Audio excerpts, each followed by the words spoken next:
24/5/2026 నాడు ఆర్మూర్ పట్టణంలో జరిగిన 41,31,500 రూపాయల విలువైన బంగారం, వెండి మరియు నగదు చోరీ కేసులో ఒక టీంను ఏర్పాటు చేసి దర్యాప్తు చేపట్టగా ఈ రోజు ఉదయం అందాజ 9 గంటలకు ఆర్మూర్ నగరంలోని బ్రాహ్మణపల్లి క్రాస్ రోడ్ వద్ద కొందరు వ్యక్తులు అనుమానాస్పదంగా ఉన్నారని వచ్చిన నమ్మదగిన సమాచారం మేరకు వెంటనే బ్రాహ్మణపల్లి క్రాస్ రోడ్ వద్దకు వెళ్లి తనిఖీ చేపట్టగా అక్కడ ఈ ముగ్గురు వ్యక్తులు ఒక బ్యాగ్ ను కలిగి ఉన్నారు. వారి తీరు అనుమానాస్పదంగా ఉండడంతో విచారణ చేయగా అందులో ఆర్మూర్ నగరానికి చెందిన A1 విజయ్ అగర్వాల్ అనే వ్యక్తి తన బాబా ఇంట్లో దొంగతనం చేయడానికి ఒక పథకం రచించి ఆ పథకాన్ని అమలుపరచడానికి ముగ్గురు వ్యక్తులను కొంత డబ్బులకు బేరం కుదుర్చుకుని ఆర్మూర్ నగరంలోని మహాలక్ష్మి కాలనీలో గల తన బాబాయ్ కుటుంబ సభ్యులందరూ వేములవాడ దేవస్థానానికి వెళ్లిన రోజు వారింట్లో A2 సల్మాన్ ద్వారా పైన తెలిపిన వివరాలు విలువైన బంగారం, వెండి మరియు నగదును దొంగతనం చేయించి ఈ రోజు దొంగిలించిన సొత్తును తీసుకోవడానికి ఆర్మూర్లోని బ్రాహ్మణపల్లి క్రాస్ రోడ్ వద్దకు రాగా వారిని అదుపులోకి తీసుకున్నామన్నారు.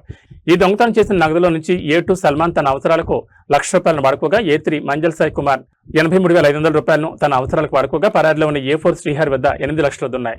నిందితుడు A1 విజయ్ అగర్వాల్ నుంచి పోలీసులు తెలిపిన సొత్తును స్వాధీనం చేసుకున్నారు. అయితే A1 విజయ్ అగర్వాల్ గతంలో పలు కేసుల్లో నిందితుడిగా ఉండడంతో అతనిపై ఆర్మూర్ పోలీస్ స్టేషన్లో రౌడీ షీట్ తెరిచారు. ఈ కేసును ఛేదించడంలో J Venkateswarareddy, ACP Armoor P Satyanarayana, inspector SHO Armoor town PD Sainath, inspector CCS మరియు అతని టీం అమరేందర్, కిరణ్ కుమార్, సతీష్, అన్వేషణను Nizamabad police commissioner P Sai Chaitanya అభినందించి ప్రశంసించారు.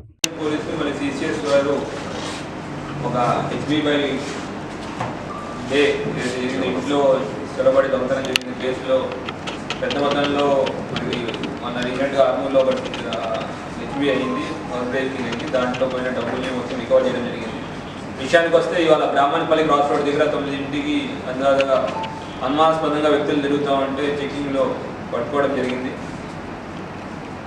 దాంట్లో వాళ్ళు అడిగి వాళ్ళని క్వశ్చన్ చేస్తే వాళ్ళ దగ్గర అన్ఎక్స్పెక్టెడ్ అమౌంట్ ఆఫ్ క్యాష్ ఇట్లా 19 లక్షల దాకా క్యాషు, తర్వాత 580 గ్రాముల గోల్డ్, తర్వాత 10 గ్రాముల చైను, సిల్వర్ బిల్లలు ఇవన్నీ ఉండేసరికి వాళ్ళని ప్రశ్నించడం జరిగింది. అప్పుడు వాళ్ళు కన్ఫర్మ్ చేసింది ఏంటంటే ఇతను అక్యూజ్డ్ A1 విజయ్ అగర్వాల్ అనే అక్యూజ్డ్, ఇతని మీద ప్రీవియస్ రౌడీ షీట్ కూడా ఉంది. A2 సల్మాన్ ఖాన్, A3 మంజల్ సాయి కుమార్, ముగ్గురు అక్యూజ్లు పట్టుకోవడం జరిగింది. వాళ్ళు చెప్పిన విషయం ఏంటంటే A1 వాళ్ళ బాబాయ్ వాళ్ళు ఇంట్లో డబ్బులున్న విషయం అక్యూజ్ A1 తెలిసి బాబాయ్ వాళ్ళు వేములవాడకి వెళ్ళిన టైంలో A2 అక్యూజ్ ద్వారా సల్మాన్ ఖాన్ ద్వారా దొంగతనం చేయడానికి పురుగొల్పాడని వాళ్ళు లేని టైం వాళ్ళ ఇన్ఫర్మేషన్ ఇవ్వగానే వీళ్ళు వెళ్ళి సల్మాన్ ఖాన్ వెళ్ళి దీన్ని పలగొట్టి ఇంట్లో ఉన్న బంగారము, డబ్బులు తీసుకెళ్ళడం, దానికి తోడ్పడిన వాళ్ళు ముంజల్ సాయి కుమార్, శ్రీహరి అనే వాళ్ళు కూడా సాయపడ్డారు. దీంట్లో సాయి కుమార్ కూడా కస్టడీలో తీసుకున్నారు, అతను కూడా ఉన్నాడు. శ్రీహరి అనేది అబ్స్కాండింగ్లో ఉన్నాడు, అతను కూడా తొందరలో పట్టుకుంటాం. అయితే పోయిన క్యాష్లో ₹1,00,000 సల్మాన్ ఖాన్ తన ఖర్చులు చేసుకున్నాడని, తర్వాత సాయి కుమార్ ఒక 83,000 తన అవసరాల కోసం వాడుకున్నాడు. ఇంకా 8 లక్షలు శ్రీహరి దగ్గర ఉంది. అయితే ఈ విజయ్ అగర్వాల్ మీద పాత కేసు ఉండడం వల్ల ఆల్రెడీ రౌడీ షీట్ కూడా ఓపెన్ చేయడం జరిగింది. ఇంత హ్యూజ్ అమౌంట్లో క్యాష్ పోవడం, తర్వాత ఇన్ఫర్మేషన్ అంతా ఆర్మూర్ పోలీసులు, తర్వాత CCS సెంట్రల్ క్రైమ్ స్టేషన్ పోలీసులు అందరూ దీని గురించి ఎఫర్ట్ చేసి వాళ్ళ ఇన్ఫర్మేషన్ డెవలప్ చేసి వాళ్ళు పట్టుకున్నారు.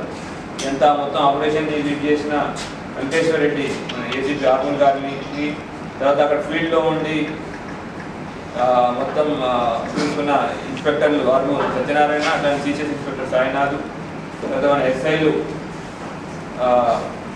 రజనీకాంత్, తర్వాత team Amarender, head constable Kiran Kumar PC, Satish PC, Ashok PC, Anvesh PC, వీళ్ళందరికీ కూడా డిపార్ట్మెంట్ నుంచి అభినందనలు తెలుపుతున్నాం. అట్లానే మీడియా మిత్రుల ద్వారా ప్రజలందరికీ ఒక విజ్ఞప్తి, మీ యొక్క డబ్బులు మీరు ఒకవేళ బయటికి వెళ్తున్నట్టయితే మీ యొక్క డబ్బుల విషయాలు కానివ్వండి, ఆభరణ విషయాలు కానివ్వండి, మిగతా ఎవరికి చెప్పకండి. రెండోది, అసలు బయటికి వెళ్ళేటప్పుడు వీటిని అన్నింటినీ బ్యాంక్ లాకర్లో కానివ్వండి లేదా సేఫ్ కస్టడీలో పెట్టడం చాలా మంచిది. ఈ కేసులో చూసినట్టు తెలిసిన బంధువులే దీంట్లో అఫెన్స్కి ఊరికొల్పారు, డైరెక్ట్గా అతను కాకపోయినా వేరే వాళ్ళ ద్వారా చేసే ఛాన్సెస్ ఎప్పుడైనా ఆస్కారం ఉంటుంది. దాన్ని మనం ఎప్పుడూ దృష్టిలో పెట్టుకుని మనం దానికి తగ్గ జాగ్రత్తలు తీసుకోవాల్సిందిగా విజ్ఞప్తి. Thank you.